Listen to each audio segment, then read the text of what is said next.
Hey guys, welcome to my YouTube channel in Easy English with Bharti. In today's video, we are going to take up a very trendy and informal topic, which is slangs. Especially the slangs which are being used over internet by younger generation mostly and teenagers. So if you are in school age or you're in college or you are below 30, you must be aware of a lot of such slangs which are used over the internet, which is also evident from the fact that language is a very creative tool which is used by humans to express themselves. So there is no limit to the number of words that can be invented innovatively every day. So these are certain slangs that will help you understand what the other person is trying to say. So these are certain things which are invented over the time, and especially if you are in 2020, I say you should know about these slangs. So without further ado, let's start. So my first slang for you is gonna be on fleek. Imagine that your friend just walks up to you and decides to compliment you by saying, "Hey, your eyeliner is on fleek." Girls usually get a lot of such compliments. You might also say your eyebrows are on fleek. So what do we mean when we say on fleek? It is nowhere related to flake, and it definitely does not exist in the dictionary, which means it is a 100% English slang.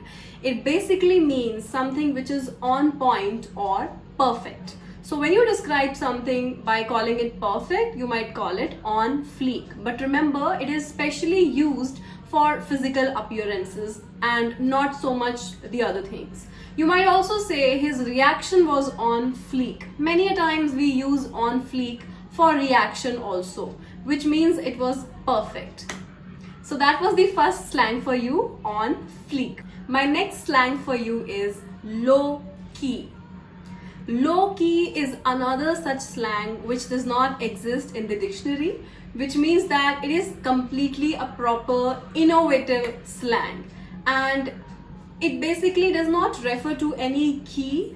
It does not have the original meaning of the words, but rather it refers to keeping something discreet or secret from others.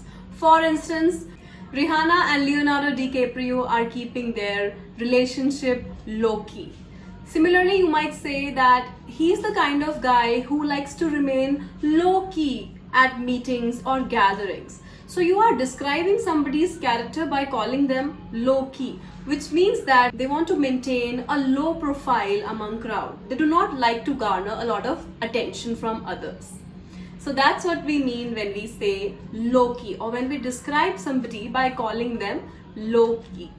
My next slang for you is, "Can I get an amen?" Now we all know that amen is usually said at the end of prayers, especially Christian prayers or Islamic prayers. Originally, if you might look at the meaning, it might seem that the person is asking for somebody else to give the spiritual amen, to say amen in answer to whatever you are saying.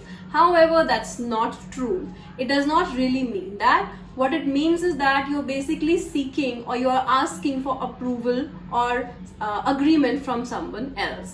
So it just means that you want the other person to agree to whatever you are saying, and you ask them, "Can I get an amen?" For example, standing in line for 2 hours is a big task. "Can I get an amen?" It basically means that, would you agree to that? And the answer would typically be yes.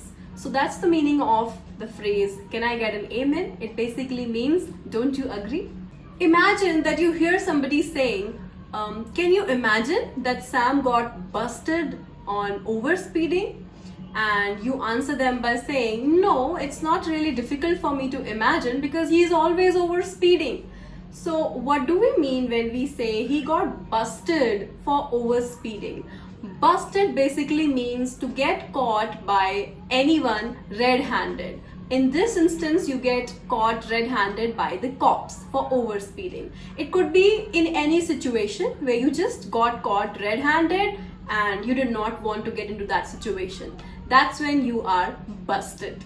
Next slang for you is ghosted. We all know that ghost is a noun and it's not a verb, so somebody cannot ghost you. It's not logical if you go grammatically. However, this is a new slang which basically means to just disappear from somebody's life all of a sudden without warning. When you lose touch with somebody, you lose contact with somebody and you have no idea where they went, it's almost like they disappear into thin air like a ghost. You might say that they ghosted you. So a perfect situation to use this would be, I don't know what happened to him. He just ghosted me after meeting me twice. So that's how you can use the slang ghosted, which basically means to discontinue contact or friendship with someone without letting them know the reason or without giving them any prior warning. My next slang for you is ship. Yeah, you heard it right. Not the ship that sails on water. This ship is used as a verb. So we all know about the ship that sails on water, right? But have you heard of the another verb which is ship, wherein you say, I really ship this couple. Now, what do we mean when we say, I ship this couple? This word is basically used to describe the action of supporting somebody else's love affair or relationship. When you are really invested in somebody else's relationship and you really love pairing them up together as a couple, you might say, I really ship these guys. So it's usually used for pairs or couples and people who really wanna see these couples together or hang out. There are so many celebrities who are often paired together and people might say, I really ship Alia Bhatt and Ranbir Kapoor together. Or in the show Vampire Diaries, I really shipped Elena and Damon together. So this is how you could use the slang ship correctly.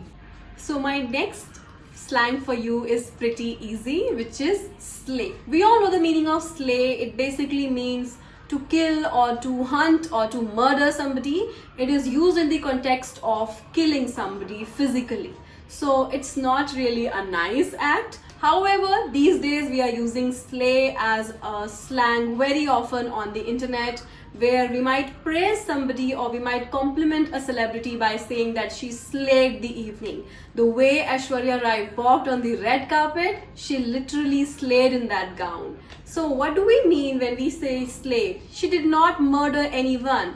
It's just a metaphorical phrase of saying that she really amazingly killed it. It's almost like people were floored. So yeah, that's a really beautiful compliment to get. Slay. Moving on to my next and the last slang, which is beat. Yeah, you heard it right. In normal daily life situations, we might use the verb beat to describe the act of hitting somebody. It might also refer to the act of winning against somebody. For example, we beat them in yesterday's match. So it basically refers to these two acts usually, which is hitting somebody or winning a match or winning against somebody.